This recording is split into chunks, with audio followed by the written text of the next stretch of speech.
You know, rolling around on a creeper is going to be the closest thing that a mechanic will ever get to being on a bobsled. And that means I'm in the Olympics.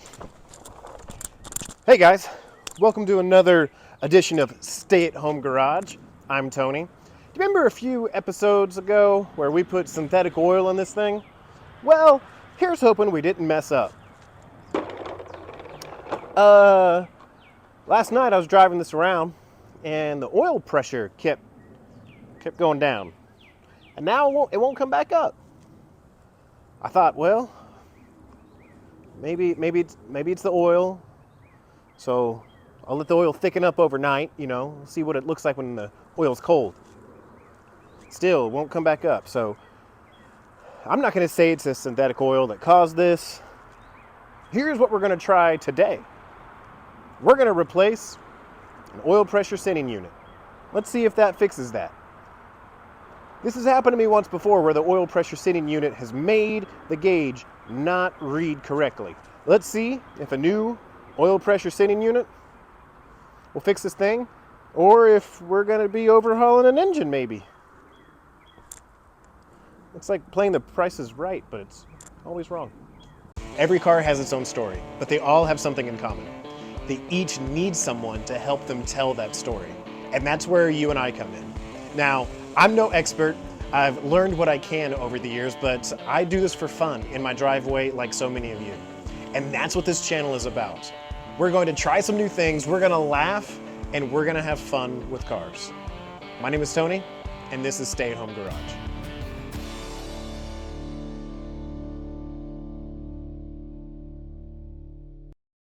So normally I would fire up the engine so that way you could see this puppy in action, but I've been letting the engine cool down because I'm going to be working around headers and I don't want to get burned.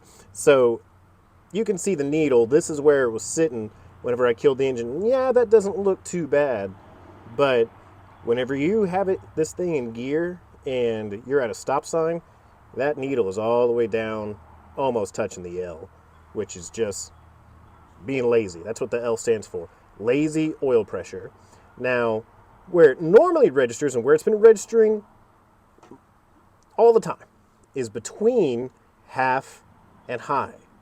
So, I'm thinking it's the oil pressure sending unit. We're going to try and see if that works.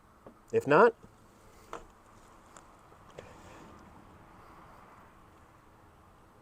well, then I guess we answered a question for YouTube, didn't we? Let me show you what we're going to be replacing. This is the oil pressure sending unit. It's called an oil pressure switch. Some of them just send a signal to like a little light that just says low oil pressure. You don't have a gauge. You just have what some people call a dummy light. Well, this one, the ones that have a canister on them, actually go to a needle gauge like the one that I have. So it looks like that. Has the Teflon tape at the end. And you don't need to drain the oil to put one of these in. So we're going to give this a shot, see if this works. Pray. You pray. You pray.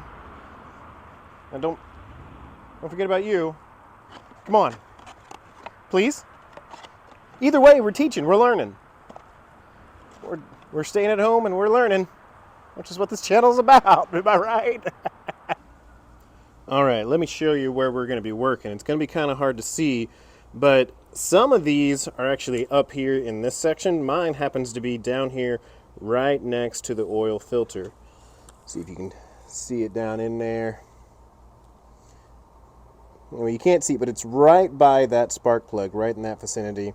So I'm going to crawl under there, snip this thing out really quick, and then put the other one back in.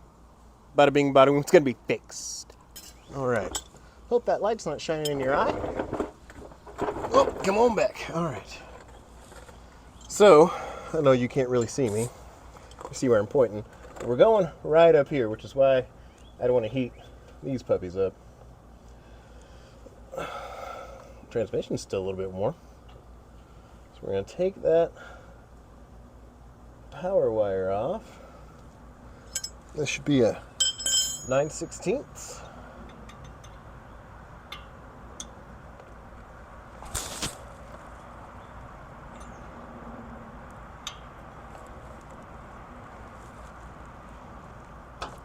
go.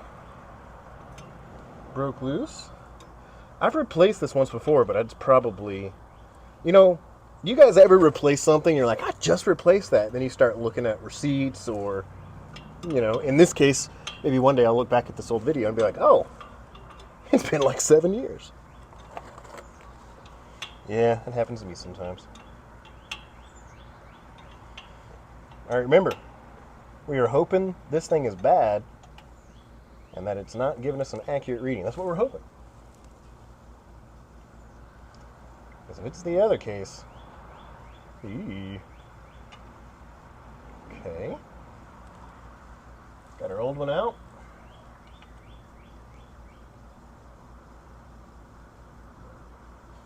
There it is. So I actually have some connection spray. I'm going to spray up in that connection just to make sure we're making a good connection. Maybe I've just been living under a rock, but I thought WD-40 just made, WD-40.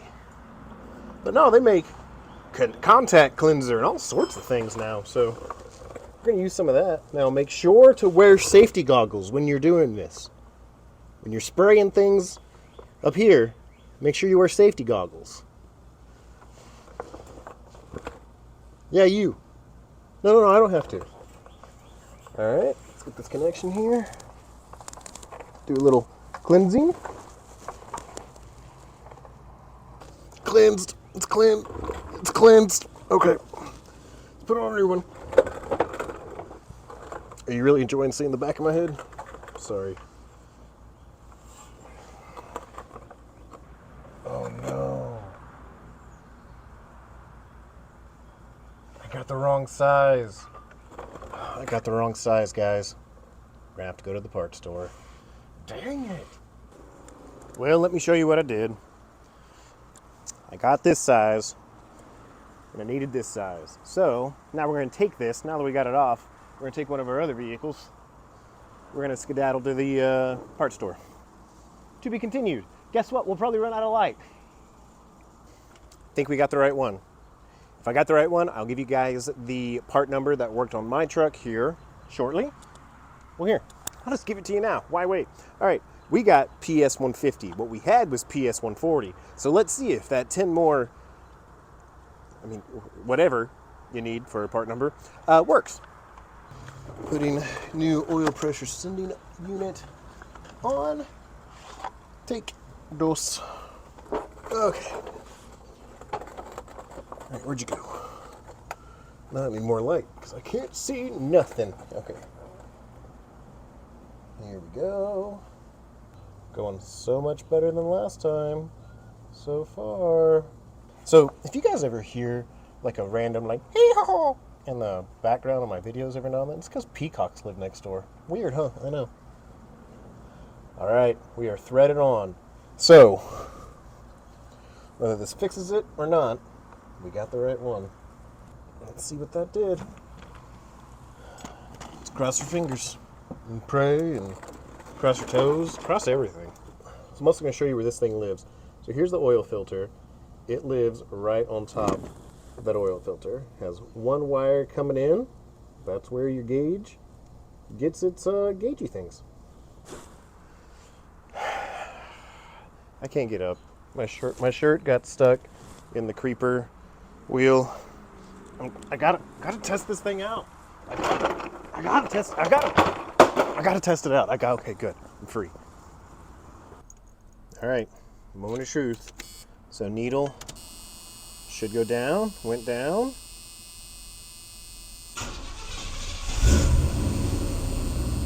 Oh boy. So we will let the oil warm up, and then we will go for a test drive and just see where it goes. But you know what? Let's rev it up a little bit.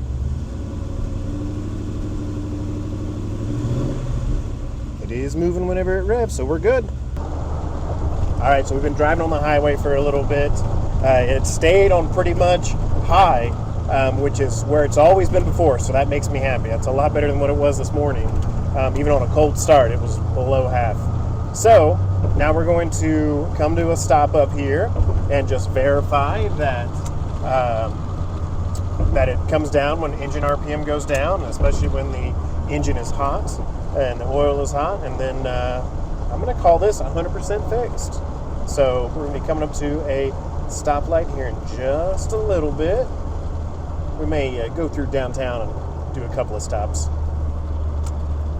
Because for once, here I am, getting greens. No, here's a red. All right, never wanted a red so bad in my life.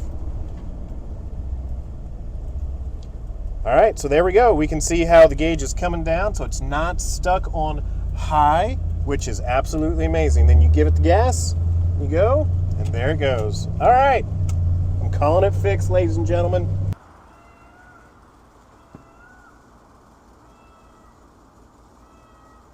That's the peacock I call Kevin. Kevin! All right, there we go. So it looks like we fixed it.